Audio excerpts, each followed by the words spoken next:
When I say don't stop, you say believe it. Don't stop. Believe it. Don't stop. Believe it. All right, thank you. Welcome to this session on youth engagement, how to restructure partnerships for incredible, transformative youth engagement.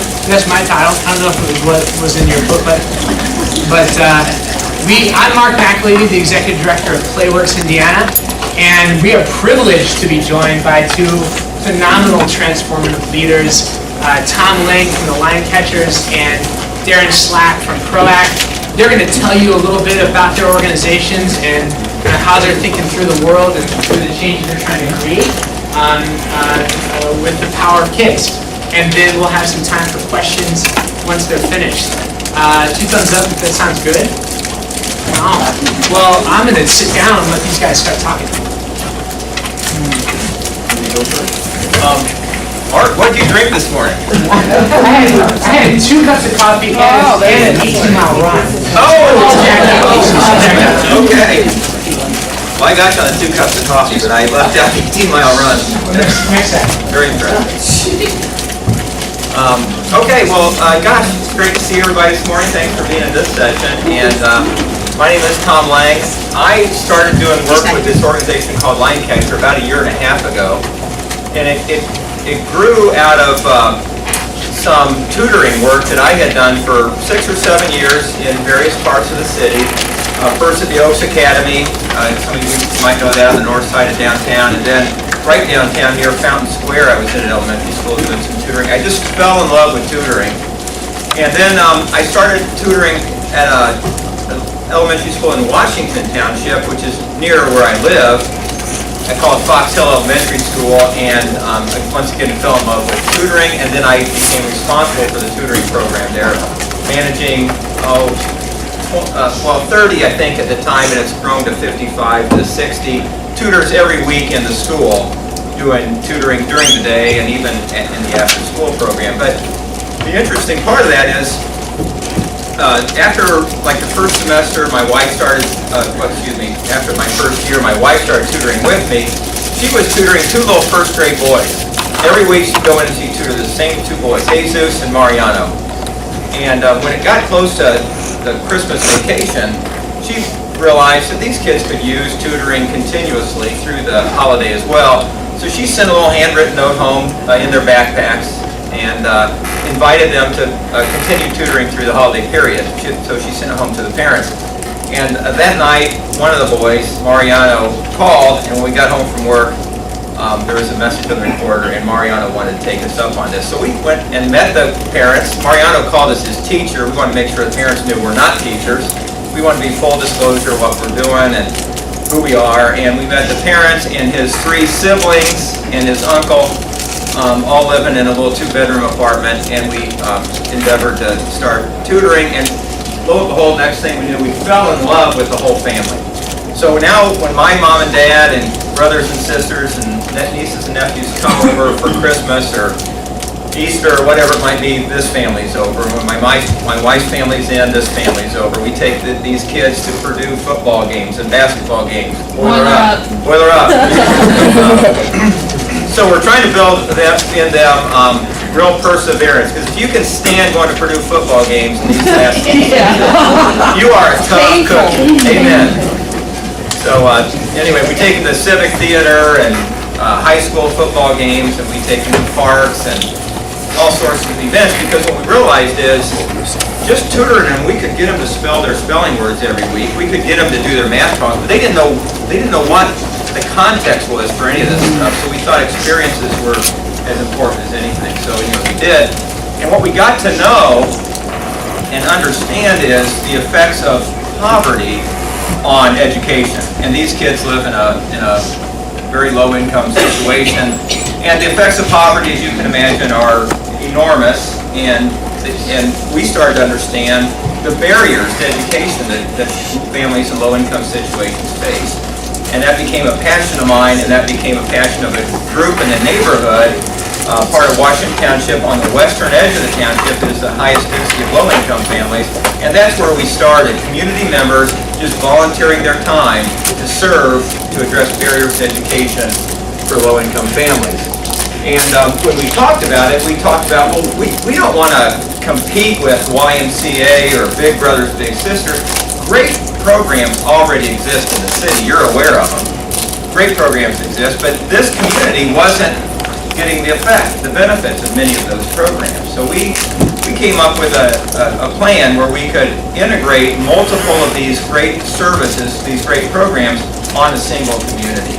And that's what we do with LineCatchers. And one of the members in that very first meeting, who's present in this room today, he's our moderator, Mark, he said, this reminds me of an Ethiopian proverb, when spider webs unite, you can tie up a lion.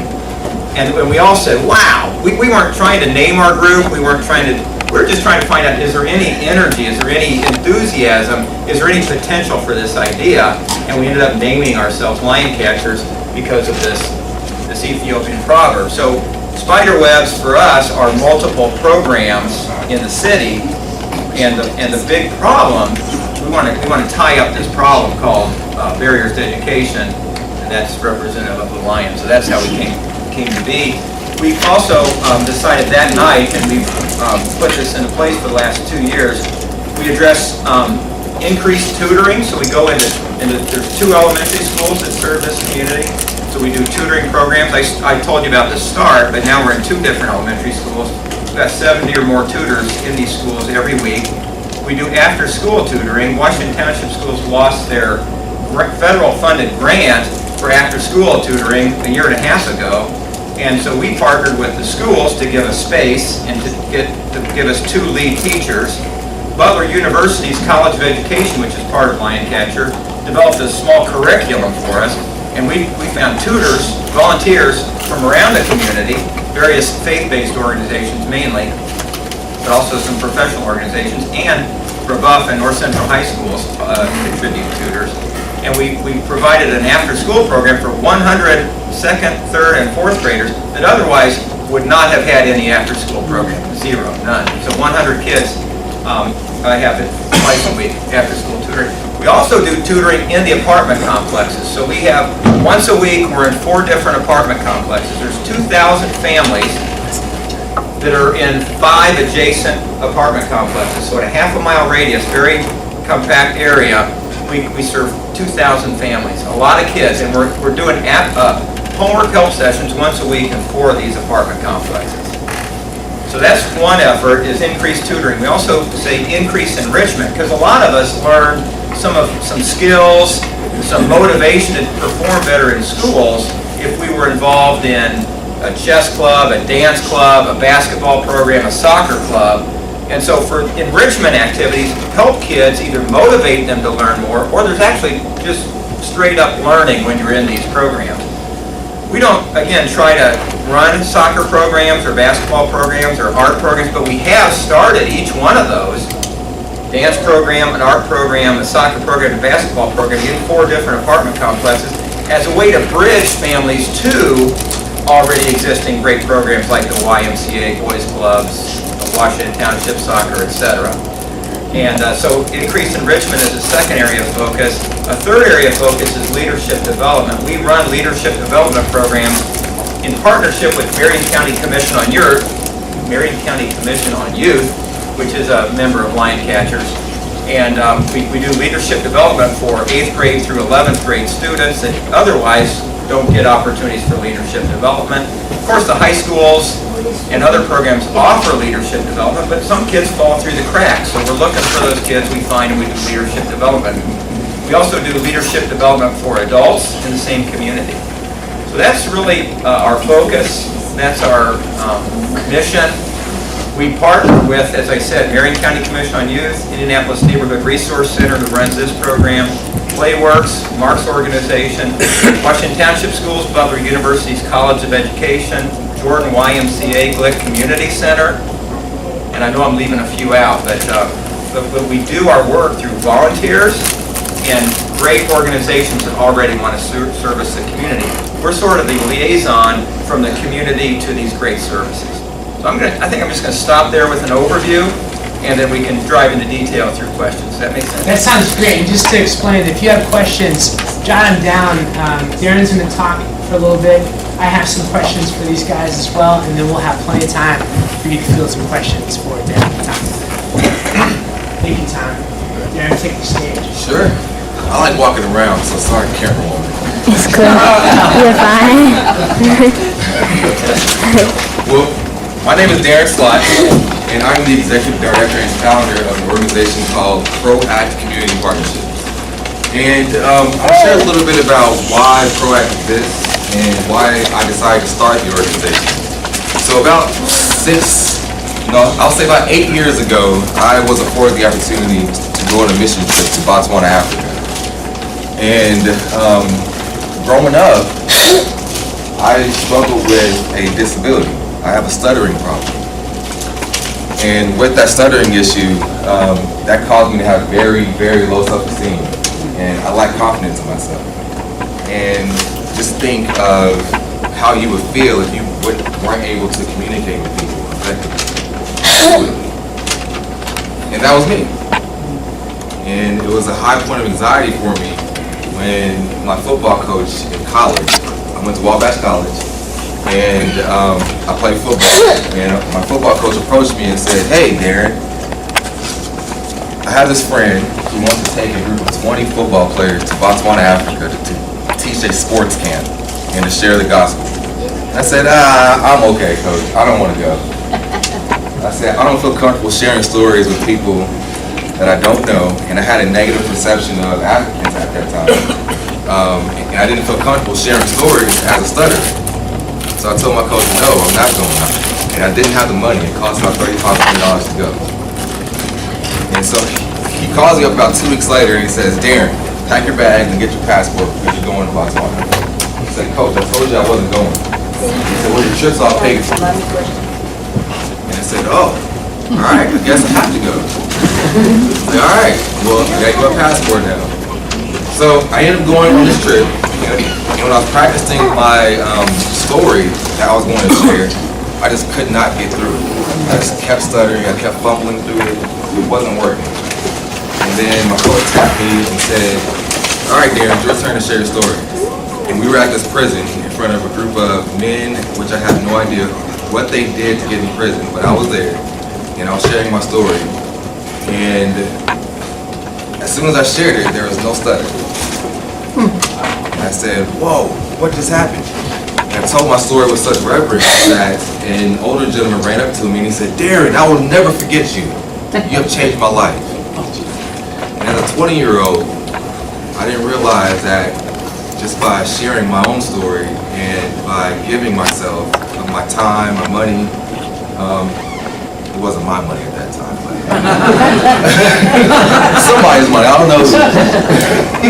But giving my time and giving myself to others, it was rewarding for me because I didn't realize that I had something in me that could change somebody's life. And so I said, "Whoa, what if I had this experience at a younger age? How would my life have been different?"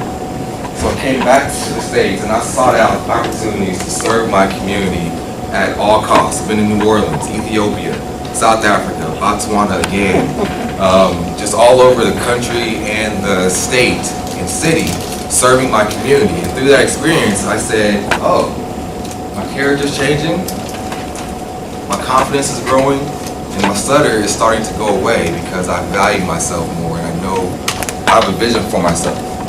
And if I had this experience at a younger age, my life would be totally different. And so I said, after I graduate college, I'm going to work for an organization that engages youth in consistent community service work as a way to build character and esteem. And there's nothing else like that. And that's why Proact was created. So let me ask you this: what does community service mean to you all? Community? Get some answers. Come on, don't be quiet. Giving of yourself. Giving of yourself. What else? Changing lives Changing lives. How? for the better. Okay. All right.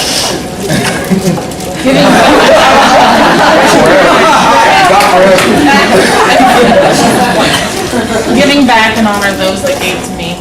Good. Yeah. Forget about ourselves and focus in others. Forget about yourself and focus on others. Good. Housekeeping. Housekeeping. Good. You guys are all yes, young lady. Go ahead. About giving to others and other people. Giving to others and other people. Good. Thank you. I have Does this anybody question. have any scissors? Does anybody have any scissors? She got something. She have a voice. I got it. That's it. Well, I ask this question to everyone I talk to because we all have different connotations and definitions of community service. Most of the youth that we work with, they have a negative connotation of community Yes. service. They view it as something as a punishment because of the environment that they grow up in. All their contact with community service is, oh, if I get in trouble, I get assigned community service. And we want to change that paradigm. We want to say, okay, young man, you have the power to change your community, and you can have fun doing it. So that's what we do. We have fun. We realize that many kids have no idea what poverty is like in their community, right? And then we also realize that our adults, they don't know how people in poverty live. So what if we connect those communities and connect those groups and take them into communities that are much different than their own and see what can happen? And we do that through community service, right? So we are committed to enriching the lives of disadvantaged youth through community service. We imagine, we plan, and then we conceptualize and implement community service projects that promote unity, perspective, and learning, right? And then we realize that youth who use their skills to serve their community positively build the communities in which they become involved. And by performing these acts, the youth then build their character and esteem as well. And this all ties into our mission, which is to engage youth in public service that educates, delights, and inspires the youth and those they serve. Now, how do we do that? We partner with about 50 different organizations that already exist. So much like Tom, we use the resources that are already in the community and just say, okay, well, these organizations, our youth need to be exposed. So we intentionally take them and partner with these organizations to plan a community service project. And then our youth will then serve these communities and serve these organizations that these communities work with. And it's all centered around empowering our youth to be better citizens who have confidence and a higher self-esteem, a higher sense of self-worth. I have a good question. And people always ask, what type of service events do you do? We try to stay away from trash pickups and park cleanups because that's not fulfilling. We like our youth to build and value the relationships that we have with people. So we do projects like planning Halloween parties for people with disabilities with an organization called Outside the Box. We build ramps with Saul's Ramps, and our youth, they have the opportunity to see a ramp from start to finish that they built. And then they help the person that needs that ramp built down that ramp for the first time. It's a very touching experience, and our youth love it, and there's never a dry eye when we finish that ramp. So that's one of my favorite projects. And our youth also have planned their own service projects. So you see here a big project that we finished up a few months ago. It's called a Peace Park.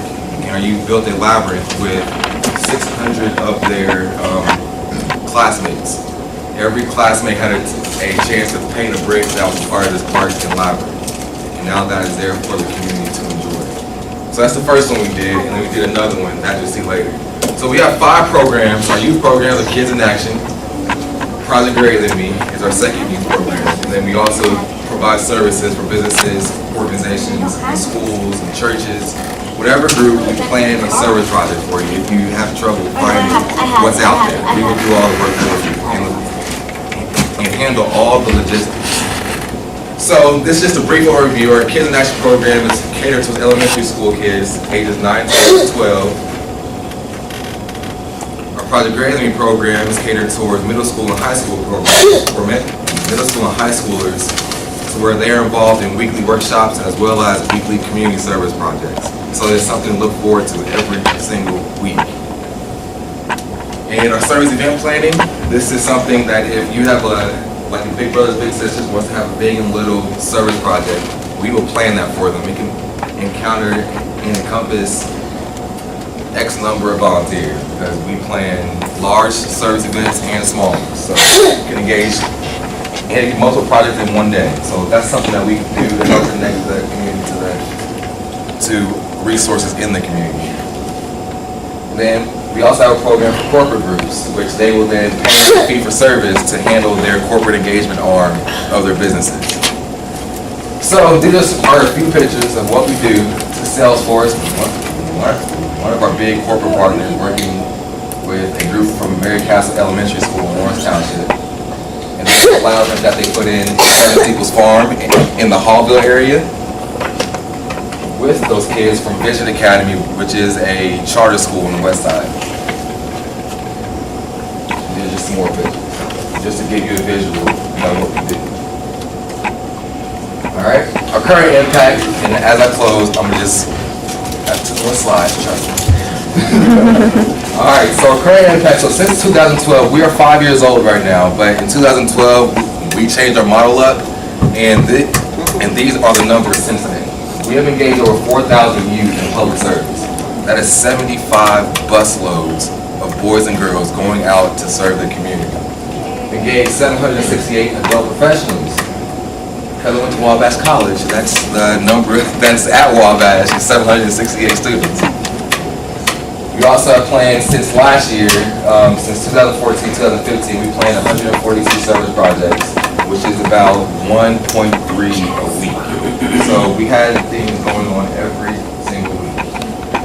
So all this is to encompass that, is to show you all that we do community service and community engagement for the youth a little bit different. We don't focus on the act of the service, focus on the relationships that we build with the people that we are serving and the people that we are serving. So, back to you, Mark. Awesome. Well, let's clap it up for Tom. I just have a few questions that I want to ask of these guys, and then we'll open it up for you all to ask some questions. And just to preface, I went last night to see Goosebumps with my kids, and R.L. Stine in that movie said, every story has a beginning, a middle, and a twist. And I have a question that these guys gave to me that I'm going to twist a little bit and ask in a different way, which is around engaging kids. How do you establish authentic relationships? How do you engage kids and their families, communities, authentically? I'll take it, John. I'll start with that. When we first started this, we found the most effective way to build relationships in the community just kind of by accident, it was through starting a soccer program in the largest of the apartment complexes. That's like what the interest was of the kids, and that's what parents were worried that their kids didn't have much to do, so they were loitering, they were getting in trouble, families were getting evicted. So we had 43 kids, mainly elementary, but through middle school as well, that showed up twice a week, all summer long and into the fall, to play soccer. And as I told you, my wife and I had adopted a family in there, so we were in this apartment complex 2 or 3 or 4 times every week. What we noticed was building a sense of community. We saw, just like you might know in your neighborhoods, the soccer field, which is just a rough piece of property, it wasn't built as a soccer field, it was just the best grassy area we could find. We put some soccer goals in there. Parents were lining the field with chairs and blankets and bringing their younger kids and even older siblings just to sit and watch and laugh and cheer their kids on and talk to one another. That had never happened. I mean, my wife and I have been in that complex for 6 years. We've never seen it. Now it's happening twice a week. We've built a sense of community. And then the families themselves started to come up and say, this feels like a neighborhood. We've never had this before. We started doing cookouts at the end. At the end, Indy 11 was generous enough to bring Zeke, their main mascot, to the last session. And when we pulled him out, from behind the wall, the kids and the parents went bananas. They were so excited. But to answer Mark's question, the way we developed authentic relationships, that was kind of a slow start, if you will, but we developed credibility because we've been there twice a week, every week, all summer long. And we started the same volunteers were doing tutoring in the apartment complex, in the clubhouse. So there was a consistent, reliable presence. And the only reason everybody knew we were there was to serve the community. There was no money being exchanged. There was no other benefit at all. It was just pure service, as defined by Darren. Thank you. So just listening to their interests, building a sense of community, and establishing credibility by being present. What do you got, Darren? Yeah, for us, it's more about being yourself, right? Because our youth, they gravitate towards you if you are yourself more, and that gives them the in and the comfortability to be themselves as well. So the more that we can be open with them, the better, and that helps and ties into building that relationship. And part of it is we need to be consistent. When we first started, we started with 10 kids, and we were engaging over 1,000 a year, right?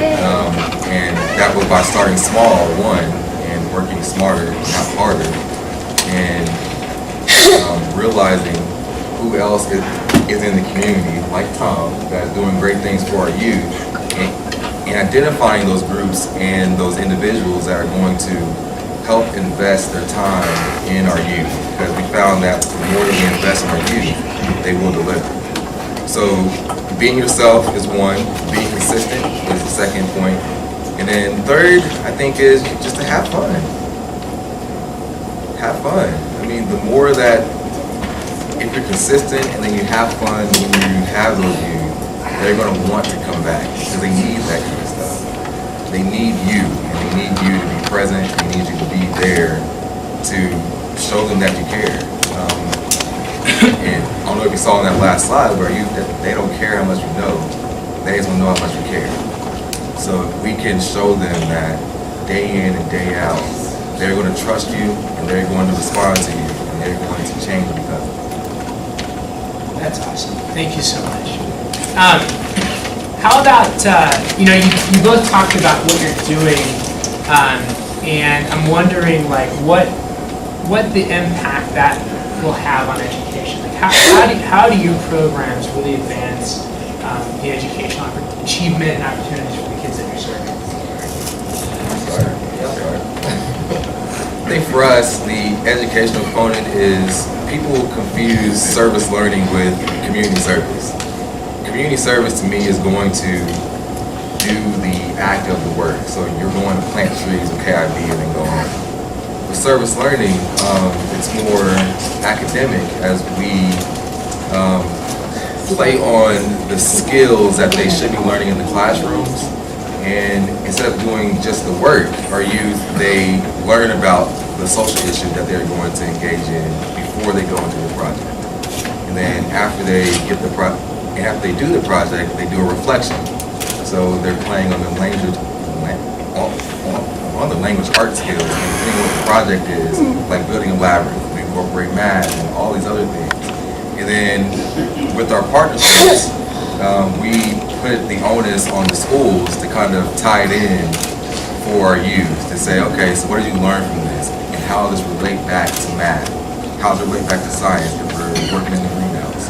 How can we play on these academic goals with service learning? And then, so in that way, we just become a good partner for schools to make the teaching in the classroom more practical for the youth, and they can then connect better to it. Well, we do pure and simple. We do tutoring. That's one thing we do. So we hope, if you have a kid for multiple, and we're with them, for all year long in the apartment complex, and we also tutor them after school. We're also tutoring some of the same kids during the school day. We hope that has an academic effect, to answer Mark's question. But we know, actually, when we started Line Catchers about a year and a half ago, or almost 2 years ago, we had some professional social workers involved with us. And I'll never forget this. Crystal Hazlitt, the lead social worker at Washington Township, told me, this is a whole family issue, not just a student issue. So that same student goes home and, deals with whatever they're dealing with in the house with mom and dad or grandma and grandpa, aunts and uncles, whatever, or big brothers and big sisters, whatever it is. So it's a whole family issue, and that's why we do leadership development for parents and we do leadership development for high school kids, and these enrichment programs are for the elementary kids and middle school kids and high school kids. We try to treat it holistically. We do, besides just tutoring, like I mentioned, the homework help sessions in apartment complexes. We have a cohort of students from IUPUI, it's the nursing students. And they're tutoring for us, and they have volunteered to do science Saturdays. So once or twice every semester, kids that are in our tutoring programs, whether it's in the apartment complexes or in the schools, will get invited in their apartment complex. So you take out the barrier of transportation, a sign of fun, and you got fun, cool college kids, not somebody old and not cool like me, so somebody cool and young. It's not teaching science, it's just having fun with science. And it's so great to see high school kids and college kids interact with our elementary kids in a learning environment, but it's every bit as much mentoring as it is tutoring.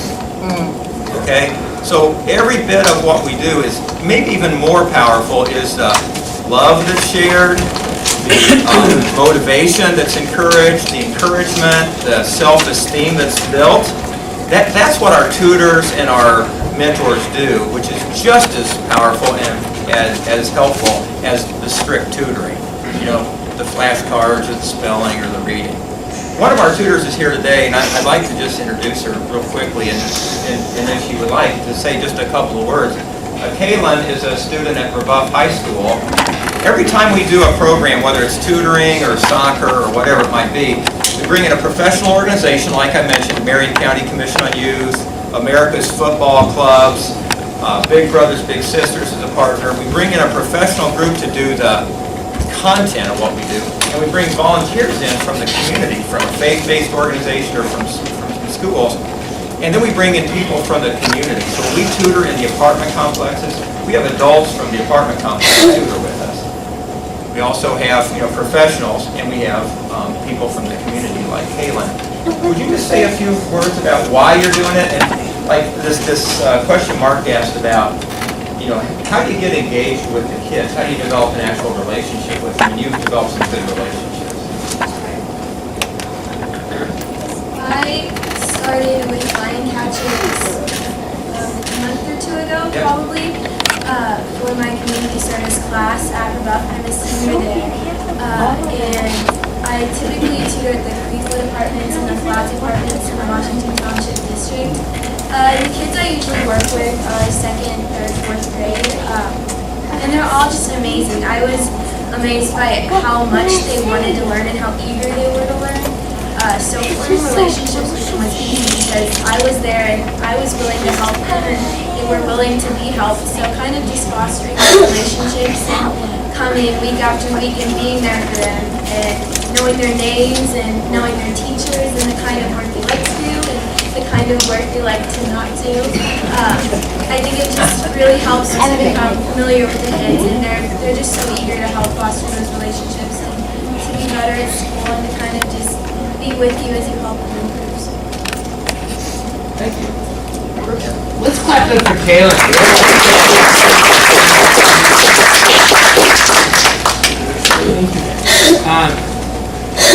So you do a lot of partnerships, and that came through in your discussion of what you all are doing with your organizations, and I think my mantra, the Ethiopian proverb about spider webs uniting, and it's this great feel-good kind of romanticized concept, like, oh, let's all just work together, and that'll be good. We'll make the world better. But I know it's not always that easy. and that in fact, another proverb that I've heard is, if you want to go there fast, go alone. If you want to go there well, go together. And which hints at some of the potential challenges there are with collaborating and partnerships. Can you talk a little bit about, how you frame partnerships, how you utilize partnerships, and what that narrative has been for your organization? That's a very deep question for us. Well, the partnerships that we form, so we have partnerships with schools because we get the kids from schools. We have partnerships with organizations that provide us with service opportunities. We have partnerships with organizations that come in and speak with our youth doing workshops. And we partner with the parents too, because the parents are big partners with us as well. And we partner with universities as well to get site leaders who then lead our programs and facilitate our workshops in the schools. So it hasn't been easy because you have to keep a lot of people happy. And in doing that, you have to be very meticulous with who we partner with and prudent. And that takes time. It takes time to build those relationships. And we like to work with small organizations too, because we like to bring awareness and exposure to those organizations. To help them manage their volunteers, to help them, just to help them increase their mission as well and their impact in the community. So it's a tough question to answer, but it does take time to cultivate those relationships and those partnerships, and it takes patience and some credibility too, because people aren't always going to partner with you. So we do site visits for every group that we want to work with. Every organization that wants to provide us a service opportunity, we do a site visit and walk through with them our little checklist that we have to see if it's safe, if it can accommodate, or see how many volunteers they can accommodate comfortably with enough work for all of our volunteers. And we want our youth to really have a good experience, and so we want to work with partners who can provide that great experience for them. And then we partner with corporate groups as well. I mean, that's another entity that we partner with, and churches, and they come and volunteer alongside our youth to help mentor them, and that shoulder-to-shoulder contact with our youth is very impactful for them because they need that. They need as many adults around them because they need to trust us, and they need to know how much we care as well. So it's just a matter of having a culture that is engaging, that's fun, that is non-judgmental, that's going to keep all those individuals happy to rally around this individual with youth to help them grow. Awesome. You did a great job. Yeah, I just touched the surface of that, but I'm trying to keep it short. Well, I'm a glass half full guy, and so I'm an optimist. I'm also a Cubs fan. And what happened here? What's going on? I know. Yeah, I'm a tough man. But anyway, I'm an optimist, and so I found that these partnerships aren't so difficult, and part of that is I think because we took time and we went a little bit slow at the start, as Mark sort of said, and we developed credibility, not just in the neighborhood, but with partners. That we were not just coming in to do a project. We weren't just coming in to help one family. We were coming in to help a pretty good-sized neighborhood, 2,000 families. And we were there consistently and routinely and dependably and with the right kind of heart. So then we established this monthly meeting of partners. So Big Brothers Big Sisters attends, YMCA, Playworks, all the organizations I've mentioned, Washington Township Schools, Butler University's College of Education, many, many more. They're there every month. And what is evident is all these organizations want to serve the community. It's never pulling teeth. It's not like you're twisting somebody's arm. The key is, do you have somebody who is committed to the community and has a relationship in the community and isn't backing down, isn't going away. And then these organizations, as I mentioned, are happy to come in and serve. Let me give you a couple examples. We realized as part of our youth development program, which is going on, that's just all cool, but we realized a lot of the kids we serve don't ever get on the college campus. In fact, we're currently running a leadership development program. 80% of the kids in it have never set foot on a college campus. So early in the year, we developed an objective to develop some campus tours. And late in the summer, we finally got to a position where we had the resources and the window to do it. And so we started talking about it. We're ready to do it.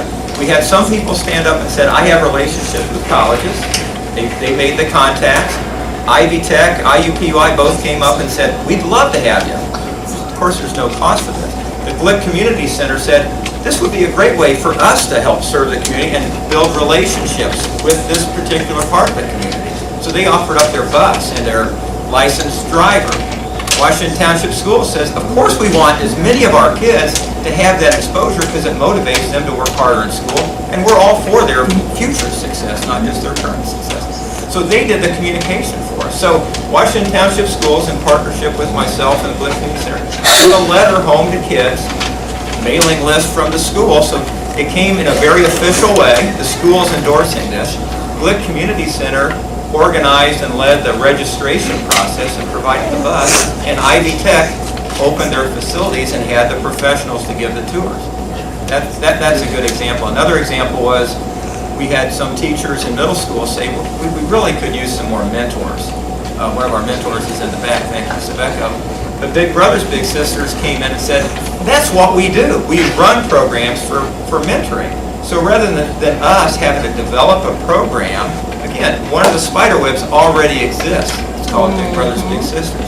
So we leverage their program, and we help recruit volunteers to get into their program and support the need that we know of our kids that go to Westside and Northview Middle School. So that's kind of a long answer, but that's how we do it. And I also find when you go to places and you ask for people to get involved, people sometimes are just waiting to be asked. I don't know why, not everybody's just coming out of the woodwork saying, I want to do this. But if you go and you ask, so we go to Brebeuf High School, we go to North Central High School, we go to this church, that church, these congregations, these professional organizations, people want to be asked. And if you have a compelling story, and again, you're rock solid, you're not fly by night, you're not just in and out, people tend to want to help. We all understand this problem, and a lot of people would like to help. Yeah. Awesome. You both illustrated that really well. I appreciate it. I have other questions, but we have 10 minutes, so I will frame and take some questions from you all. What are you thinking? What do you want to pose? And you have been itching, Frank, to ask a question. What do you got? So what you guys basically do is just help out in the city. Yes. That's clear that? The question was, you basically what you're doing is helping people in the city. Was that your question? Do you guys help homeless?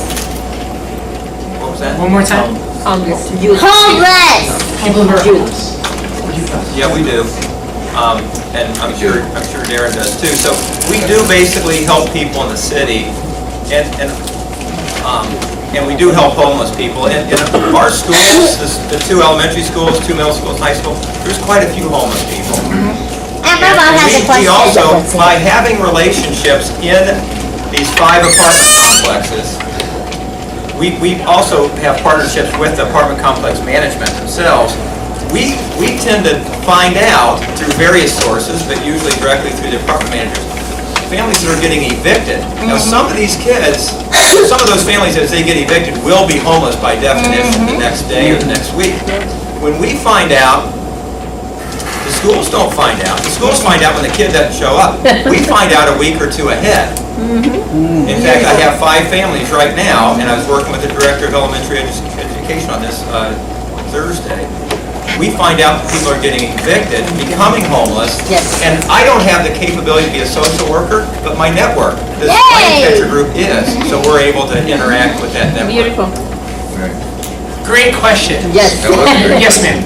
I noticed that most of your work is kind of a perimeter of the city. 46218 is extremely problematic now. So are you doing anything within the 46218 zip code?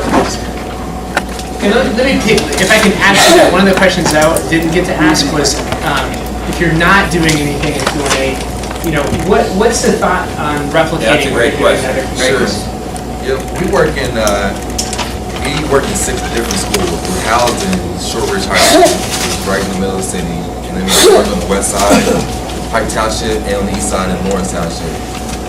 And to replicate our program, it just requires a school community and seeing if there's we call them champions, to see if there's a champion in that school who's going to advocate for our program, 1, and 2, who's going to help spearhead the initiative in their school community and the surrounding area.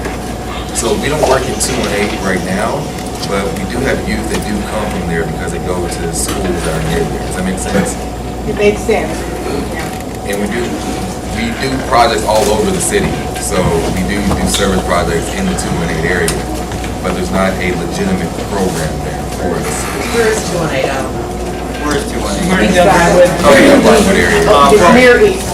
Yeah, 16 to 38, Ritter to College. I'd like to make a comment on that, Mark, real quick. Our program does not, but our program, we envision that our program can expand. We wanted to focus on a very small area to get our feet well established and understand what we're doing and what works, what doesn't work, and then we expect to expand. But all it takes is a passionate member of the community to want to form this, and I would be happy to meet with you or anybody in the market, in your neighborhood, and talk about how would you go about forming this very same thing. I appreciate it because it is really a definite problem for the entire city. And nobody seems to be in our area working. Yeah. We hear a lot about all the outside areas, and I agree. Some of those kids go to schools. Right. But the problematic area in 46218 is not being addressed. Well, there's the Philaget Highway Center there, and we do a lot of work in partner with them. Philaget Highway Center is an Ethiopian organization that teaches you how to be self-sufficient through gardening. Oh, yes, yeah. Really cool organization, yeah. So I got, did you have a question? I was kind of late coming in, so I didn't get your contact information, Tom. Mine's right. If you come get my card here. Okay. Great. Yes, ma'am. One question. Thank you for being here. Thank you. Yeah. Having your, and I'm gonna be real, color, my heavy accent, it's not easy to serve our communities. When you mention you have issues and you break things, 50 years ago, we have in our city signs say we hate Negroes in the sides of Indianapolis. With this face and this accent, we come 10 years ago and found that we don't have Hispanic, we don't have the multicultural heart that we have today. Are we ready to serve the multicultural? That is my question. That is, we have a lot of things, and the lady asked question, how I do this in my community? We have to raise up those leaders in our own communities. We cannot expect them to come to see. We have a spider, but we have to utilize that. I have a question around landing. We have a lot of land in our community that being not utilized. Is a lot of things. In those partnerships, any way that we can find, I'll give you a clear example. 10th Street, Michigan, on the east side, have a lot of, it's abandoned homes. The abandoned home is already cleaned up. It's the land they are doing nothing. We have a youth center in our community that we wanted to build up. The lady got the land for free. So it's getting that together to the right permission for the city, the right authorities, but work together, because if you go walk in our communities, we found a lot of treasures. But it's get that spider more suggestion, and it's humble from the bottom of my heart, because you talk about share the gospel. Those things happen to prayer.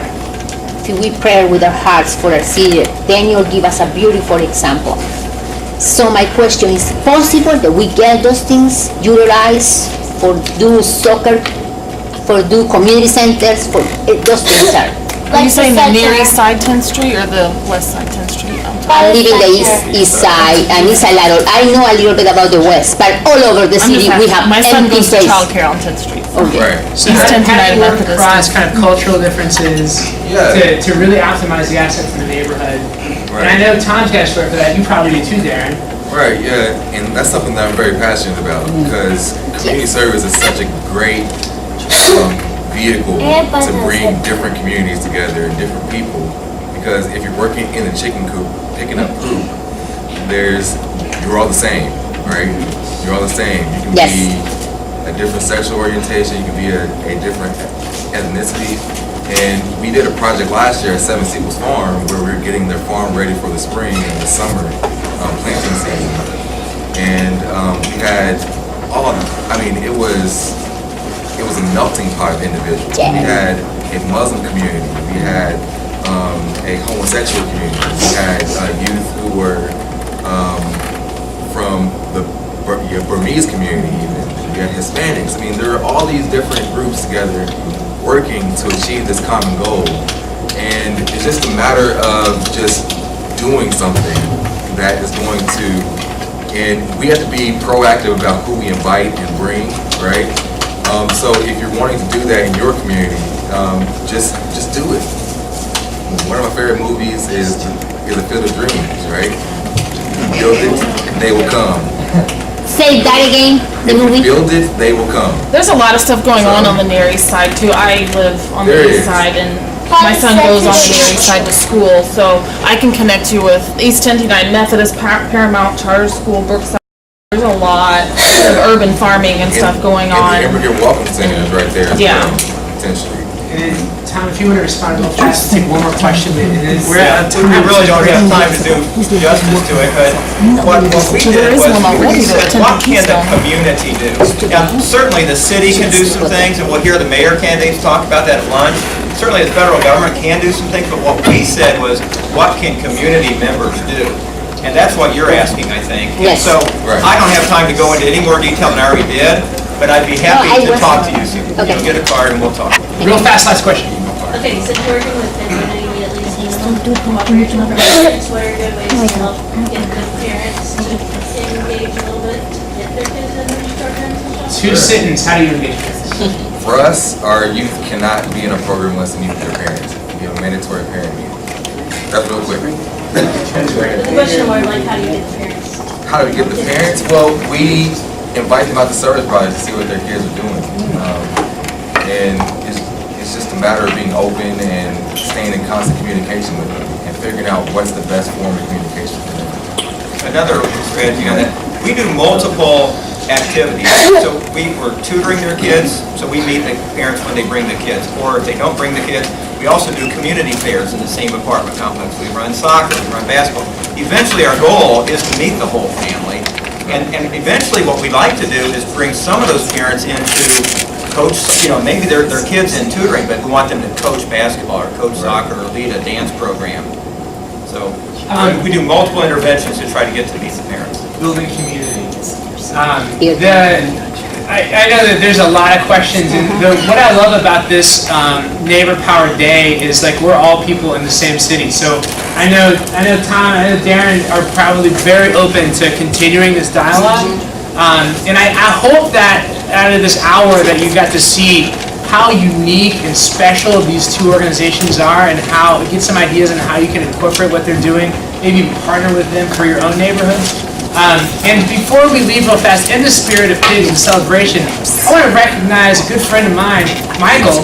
This is turn of teenagers, his 13th birthday. He's probably going to kill me for doing this, but can we just...